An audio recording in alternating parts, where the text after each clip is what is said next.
Hello everyone, welcome to my YouTube channel.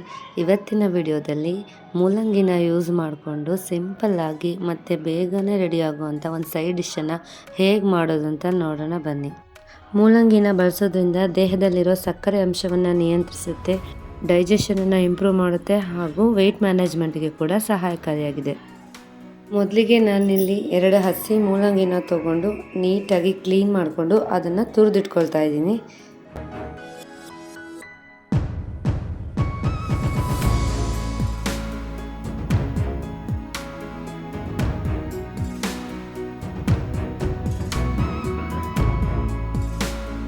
ತುರಿದಿಟ್ಟಿರೋ ಮೂಲಂಗಿನ ಒಂದು ಬೌಲ್ಗೆ transfer ಮಾಡ್ಕೊತಾ ಇದ್ದೀನಿ.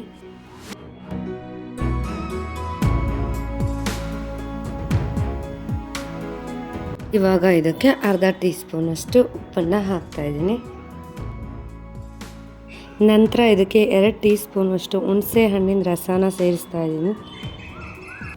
ನೀವು ಇಲ್ಲಿ ಉಪ್ಪು ಹುಳಿನ ನಿಮ್ಮ ರುಚಿಗೆ ತಕ್ಕಷ್ಟು ಹೆಚ್ಚು ಕಡಿಮೆ ಮಾಡಿ ಸೇರಿಸ್ಕೋಬೋದು. ಮೂಲಂಗಿನೇ ಖಾರ ಇರೋದ್ರಿಂದ ಖಾರ ಸೇರಿಸೋ ಅವಶ್ಯಕತೆ ಇಲ್ಲ.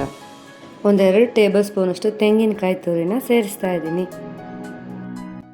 ಈ ಎಲ್ಲ ಇಂಗ್ರೀಡಿಯೆಂಟ್ಸ್ನ ಸೇರಿಸಿ ಒಂದೊಳ್ಳೆ ಮಿಕ್ಸ್ ಮಾಡಿದ್ರೆ ಟೇಸ್ಟಿಯಾಗಿರೋ ಹಾಗೆ ಹೆಲ್ದಿಯಾಗಿರೋ ಮೂಲಂಗಿ ಸೈಡ್ ಡಿಶ್ ರೆಡಿ ಆಗುತ್ತೆ.